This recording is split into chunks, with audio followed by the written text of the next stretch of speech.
Olá pessoal, tudo bem com vocês? Professor Lucas Fagundes do canal Bizu da Química, e nesse vídeo eu vou resolver a questão de número 103, que tem o tema aí, né, reações inorgânicas, mas mistura aí um pouquinho com biologia, uma questão bem legalzinha de fazer. Vamos dar uma olhada na questão com calma aqui e vamos lá. O dióxido de carbono passa para o estado sólido, gelo seco, a menos 78 graus Celsius e retorna ao estado gasoso à temperatura ambiente, um processo que a gente chama aqui, pessoal, antes de continuar a sentença, de sublimação, que é a passagem do estado sólido para o estado gasoso, né, direto. Tá? O gás carbônico, no caso, é facilmente solubilizado em água, capaz de absorver radiação infravermelha da superfície da Terra e não conduz eletricidade. Ele é utilizado como matéria-prima para a fotossíntese até o limite de saturação. Lembra? O CO2, tá?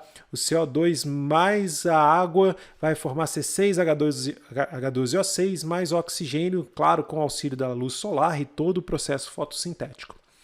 Após a fixação do CO2 pelos organismos autotróficos, né, aqueles organismos que fazem a fotossíntese, o gás retorna ao meio ambiente pela respiração aeróbica, tá certo? A respiração na presença de oxigênio, fermentação, decomposição ou por resíduos industriais, queima de combustíveis fósseis, tá?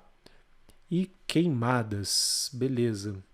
Apesar da sua importância ecológica, o seu excesso causa perturbações no equilíbrio ambiental.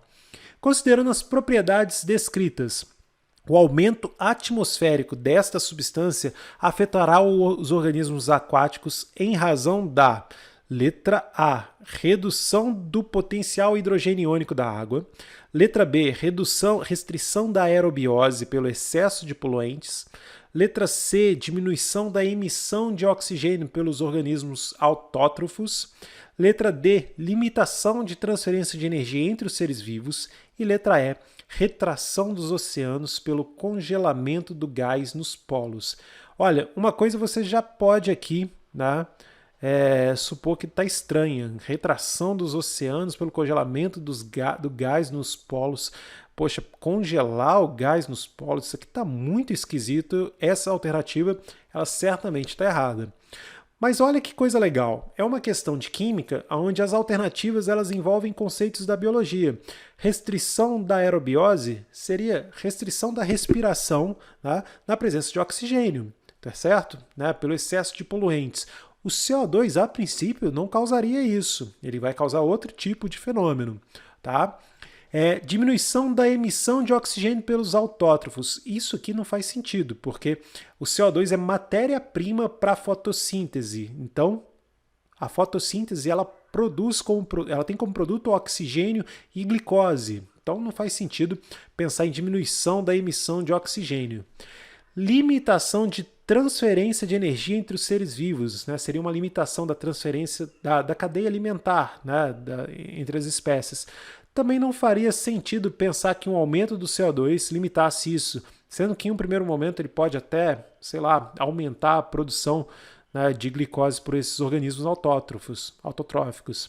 Mas a única que faz sentido aqui, que é química mesmo, olha que legal, é a letra A. Tá? Então, se eu falei alguma bolacha de biologia aí, por favor, me diga nos comentários.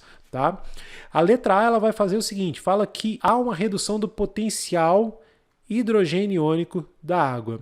O pH, né, da água neutra é próximo de 7, das águas oceânicas ele é um pouco menor do que 7, porque já existe CO2 dissolvido, mas à medida que há um desequilíbrio e você aumenta a quantidade de CO2 na atmosfera, o que vai acontecer é o seguinte, o CO2 em contato com a água, né, ele aumentando a sua concentração, ele vai formar H2CO3, que é um ácido fraco, mas que em água ele pode se desproporcionar, gerando íons H+ aquosos. E a presença de íons H+, você deve lembrar aqui, olha, pH é menos log da concentração de H+. Se eu resolvo esse logaritmo isolando o H+ aqui, a gente vai ter o seguinte, menos pH é igual a log da concentração de H+. A concentração de H+ é igual a 10 elevado a menos pH. Se o pH diminui, por causa desse sinalzinho negativo aqui, se o pH diminui, é porque a concentração de H+ está aumentando, o que está em total acordo com o fato do CO2 ser um óxido ácido. Beleza, pessoal? Então aqui, olha, essa questão ela pode parecer uma questão de biologia, mas ela é essencialmente uma questão de química. Ela tem alternativas de biologia que estão ali, né, meio que para te confundir, tá? Mas e pode até confundir, por exemplo, professores de química. Eu fiquei confuso na primeira vez que eu li, mas eu tinha tanta certeza da letra A que eu não me preocupei com os erros nas outras alternativas. Beleza? Então, a única alternativa possível é o aumento da quantidade de CO2, ele acidifica os oceanos, tá? E aí isso gera um problema ambiental, porque todo o metabolismo dos organismos ali presentes, ele depende do pH, ele depende do potencial hidrogeniônico da água.